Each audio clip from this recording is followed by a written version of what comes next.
Veer, a 2-year-old with a mop of unruly brown hair, snuggled deeper into his dinosaur print blankets.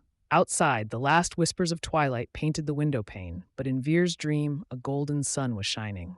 He was in his backyard, a place he knew so well, yet it felt bigger, more vibrant. Suddenly, a playful bark echoed, and Barnaby, his golden retriever, bounded into view.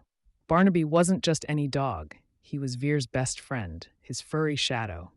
In the dream, Barnaby's tail wagged with an extra bounce, and his eyes, usually so gentle, sparkled with mischief. "Woof!" Barnaby barked, nudging a brightly colored ball towards Veer. Veer giggled, a sound like tiny bells, and stumbled after the ball. But then Barnaby did something new. He nudged the ball behind the big oak tree in the corner of the yard, then peeked out with one eye, his tail wiggling. Veer understood. It was a game, hide and seek. He covered his eyes with his small hands, counting 1, 2, 3. When he opened them, Barnaby was gone. Veer waddled around the tree, his heart thumping with excitement. "Barnaby, where are you?" He looked under the slide, behind the rose bushes, and even inside his little red wagon. No Barnaby.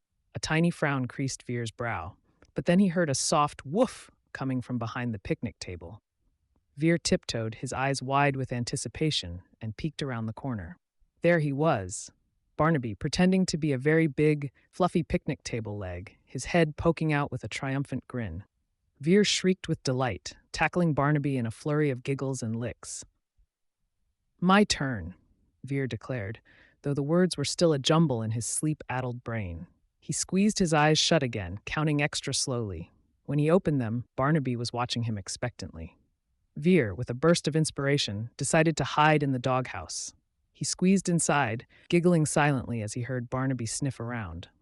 Barnaby circled the doghouse, letting out little whines of mock confusion. Veer held his breath, barely able to contain his joy.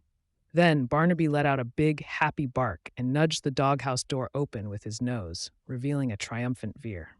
The dream continued, a joyful dance of finding and being found.